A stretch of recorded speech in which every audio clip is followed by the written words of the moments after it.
अस्सलाम वालेकुम नाज़रीन, क्या हाल है? खैरियत से हैं? ठीक है नाज़रीन। सबसे पहले तो आपका शुक्रिया अदा करना चाहूँगा कि आप अपने कीमती वक्त में से थोड़ा सा वक्त मुझे दे रहे हैं मेरे इस प्रोग्राम को देखने के लिए। नाज़रीन, हमारा जो प्रोग्राम है इसमें थाना कोट छुटा के वाक़यात जो है ना वो इस टाइम आज कर रहे हैं। 6 नवंबर को रात तकरीबन 9 बजे के करीब मोहम्मद सलीम उर्फ इस्माइल पुलिस मुकाबले में मारा गया।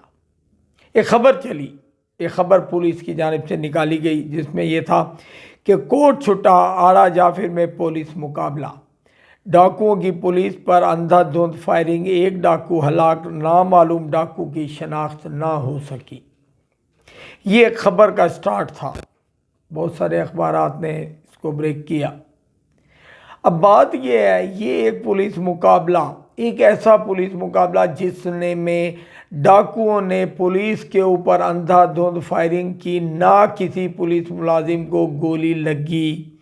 पता नहीं कोई क्या उन्होंने पहना हुआ था, क्या था कि ना उन्हें गोली लगी, ना उनके मोटरसाइकिलों को गोली लगी, ना उनके डालों को गोली लगी, ना जहाँ पर वो बेचारा एक नौजवान, बेगुनाह कहूँगा मैं, मोहम्मद सलीम, उसकी लाश पड़ी थी, ना वहाँ पे कोई खौल थे, ना कोई चीज़ थी।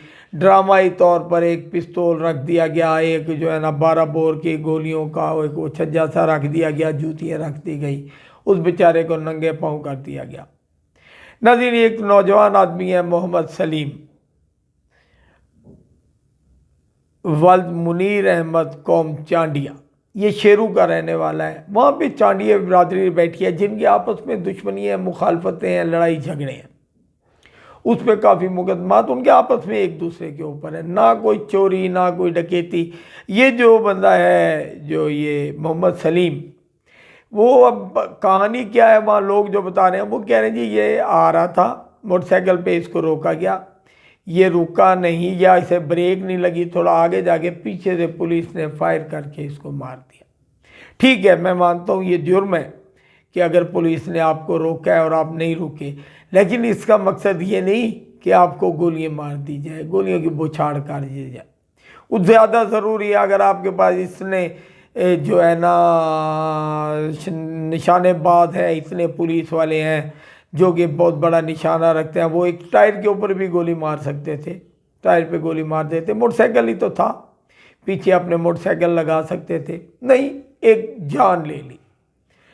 अब ये जो मोहम्मद सलीम है, इसके 4 छोटे छोटे बच्चे हैं, 2 बेटे हैं, 2 बेटी हैं, मेहनत मजदूरी करता है ये शख्स, माँ बाप नहीं है, बहन भाई नहीं है, अकेला माँ बाप का था। अब इसके 4 छोटे छोटे बच्चे हैं, गया ज़िंदगी की बाजी हार गया, मार दिया इसे।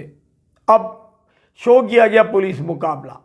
ओ यार, जब मुकाबला होता है तो एक पुलिस वाले के कान पे तो गोली लगे, वर्दी पे तो लगे, मैं कहता हूँ अल्लाह ना करे कि उसके जिस्म पे कहीं लगे, उसकी वर्दी पे तो लगे, उसके मोटरसाइकिल पर तो लगे, कहीं पे गोली नहीं मारी गई। अच्छा, फिर मज़े की बात है, उसको जब गोली लगी उसको उठा के लेगी पुलिस। अगले दिन कोई 3 या 4 बजे, मतलब अगले दिन 3-4 बजे उसके वर्षा को बताया गया कि आओ अपना बंदा ले जाओ।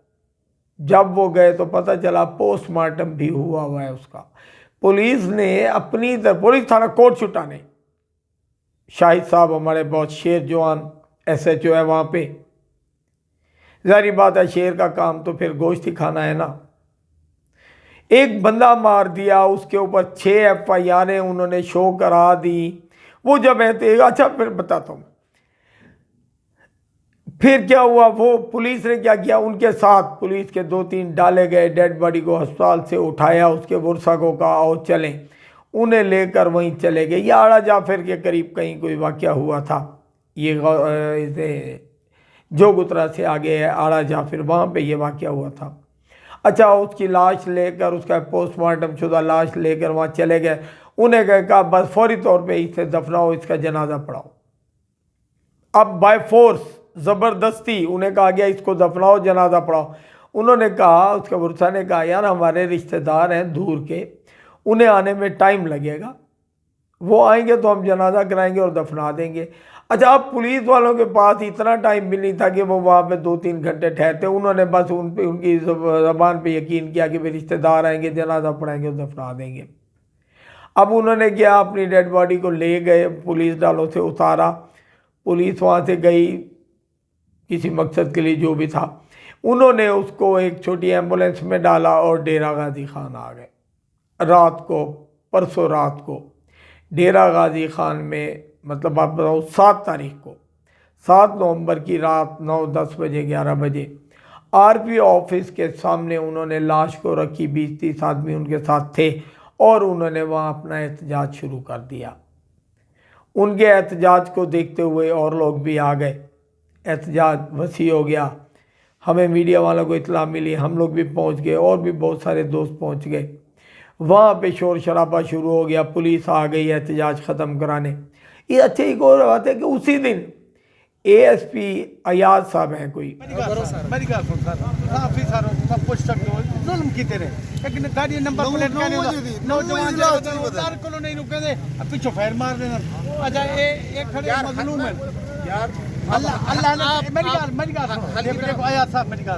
अल्लाह ने तो एक कंधे ते फुल दिते, तो अल्लाह ने इज्जत दी है। ए लोगों दी तोरे जिम्मेवारियां लोगों दी हिफाजत करा। ए अल्लाह ई चीज दा जिम्मेवार या तू ही ओते दे आखे ते वेंदे पर तेरी आखे ते वेंदे पर बस मैं अपनी जिम्मेदारी पूरी कर रहा हूं। हां ठीक है। मैं सारी चीज 9 बजे बात सुनो, शाम ठीक है, सब को ना दफनाओ जबरदस्ती, इंसानियत जबरदस्ती नहीं, कोई जबरदस्ती नहीं। मैंने नमाज जनाजा रसूल कितनी बजे, मैं अपनी जिम्मेदारी पूरी करते हुए इस केस को हफ्ते भी नहीं लेकिन दिनों में इंशाल्लाह सॉल्व करूंगा। ठीक है सर, मैं इनके साथ थोड़ी देर में मौका भी देखूंगा। पूरी केस की तफ्तीश में आगे से स्टार्ट। ठीक है सर, ठीक है, आपको बिल्कुल फिक्र। अल्लाह दी जात बेदी खड़ी है, गाल सुनो है ये मेरी बात, बंदा मारते हुए ही मैंने सेमा मैंने पुलिस में है ना आधा खड़े में हक करे ना, हक करे ना, हक करे अल्लाह को दे। अब पुलिस का मकसद होता है किसी तरीके से इस एहतजाज में जो लोग शामिल हैं इनको मुंतशिर करना, इनको वापस भेज देना। अब उन्होंने आगे बड़े प्यार से, बड़े तरीके से इन लोगों से बात की, हम लोगों से बात की, करा करके अयाज साहब की मेहनत से वो लोग इस बात पे राज़ी हो गए कि पुलिस हमें इंसाफ मुहैया करेगी। इस पर भी बहुत मुश्किलों से उन तमाम बिरादरी वालों को समझा बुझाकर उनकी लाश उठवा के भेज दिया गया। वो लाश लेकर वापस अपने इलाके शेरू चले गए। पुलिस एएसपी साहब अयाज साहब भी उनके साथ ही गए थे, वो भी उनके साथ गए। वहाँ पर एसएचओ कोट छुटा, शाहिद भी गए और पुलिस वाले दीगर भी गए। अच्छा, एक और बात बताऊँ आपको, जब वहाँ पर लाश रखी हुई थी रोड के ऊपर आरपी ऑफिस के सामने, तो डीएसपी जो कोट छुटा है वो कह रहा था 6 मुकदमों में मुलव्वस है। वो वहीं पे कहा, उन्होंने उल्टा लोगों को भड़का दिया। एसएचओ शाहिद ने हमें भी बताया और हमारे साफी भाई थे, उन्हें भी बताया कि 6 मुकदमात में ये, मतलब आप देखिए, बंदा मारने के बाद उन्होंने अफसोस करने के बजाय उस बेचारे के ऊपर मुकदमात की तफसील बनानी शुरू कर दी। उसको ततीमा बयानों में, मुख्तलिफ बयानों में करके उसको मुल्जिम बना दिया, चोर डकैत डाकू बना दिया। ये तो हमें बाद में पता चला, उनके जो थे ना रिश्तेदार, उन्होंने हमें बताया कि यार ये हमारे बरादरी के आपस के झगड़े हैं जिनकी वजह से ये सब कुछ हुआ, ये मुकदमात हैं उसकी वजह।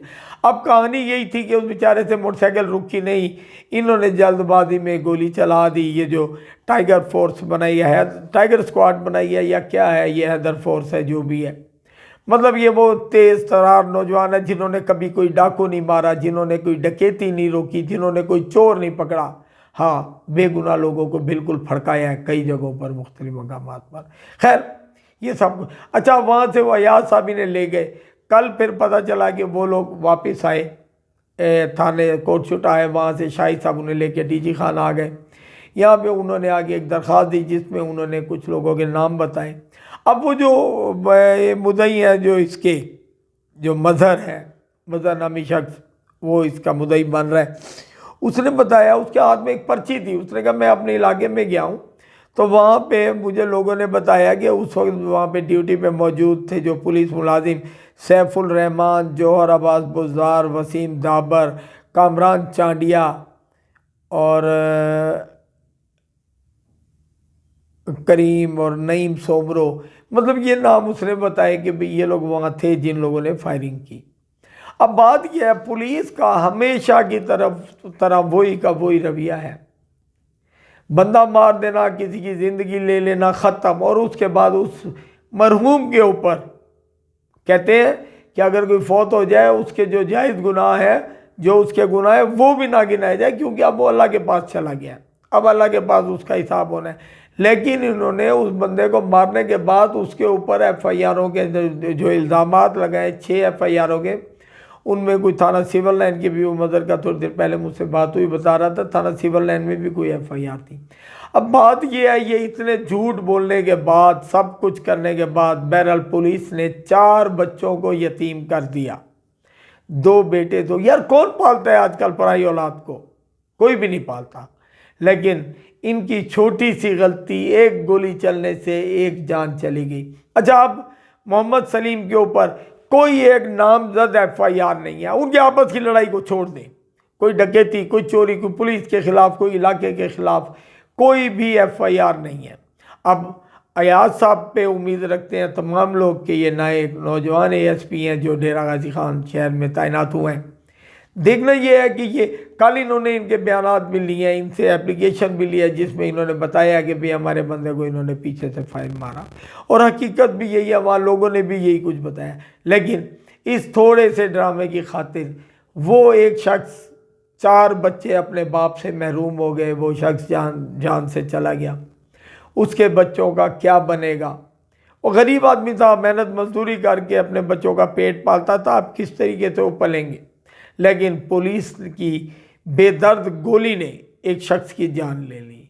देखना यह है नए ASP साहब जो हैं वो क्या करते हैं, आया वो इनको इंसाफ दे सकते हैं, या हमेशा की तरह वही एक ड्रामा हो जाएगा, बोर्ड बैठेंगे, सब कुछ होगा, उसके बाद सब ख़त्म हो जाएगा, सब ठीक हो जाएगा, वो पुलिस मुलाजिम अपनी ड्यूटी पे आ जाएंगे। ज़्यादा से ज़्यादा ये होगा, डेरा गाजी खान से हट के मुजफ्फरगढ़ चले जाएंगे। मुजफ्फरगढ़ बड़े हमारे SHOs को, बड़े हमारे पुलिस मुलाजमीन को पनाह भी देता है। जिन लोगों के ऊपर यहाँ पे मुकदमे होते हैं उनको यहाँ से जो है ना भगा दिया जाता है या भाग जाते हैं, उनको मुजफ्फरगढ़ में जो है ना वहाँ पे तैनात कर दिया जाता है। बहुत से हमारे ऐसे दोस्त मेहरबान वहाँ पे तैनात हैं जो यहाँ पे कुछ ऐसे वाक़यात करके चले गए। बहरहाल पुलिस की भी मजबूरी है, इनके पास अफसरान थोड़े हैं। एक अफसर अगर गलती करके किसी एक आधे 2-4 बंदों को मार भी देता है तो उसकी ये सज़ाएँ माफ़ करके उसको दूसरे इलाके में तैनात करके उसको टोटल तनख्वाहें जो है ना दी जाती हैं। अब वो मोहम्मद सलीम और उसके 4 बच्चे, मोहम्मद सलीम तो बेचारा मर गया, उसकी रूह तो इंतज़ार कर रही होगी कि उसके बच्चों को इंसाफ मिले, उसकी बीवी को इंसाफ मिले। बहुत सारे लोग, ठीक है उन लोगों की दुश्मनी है, आपस में लड़ भिड़ रहे हैं, लेकिन देखना यह है कि ASP साहब जो है ना उनको इंसाफ दिला सकते हैं या नहीं। इसके साथ ही इजाज़त चाहूँगा, अल्लाह ने के बाद।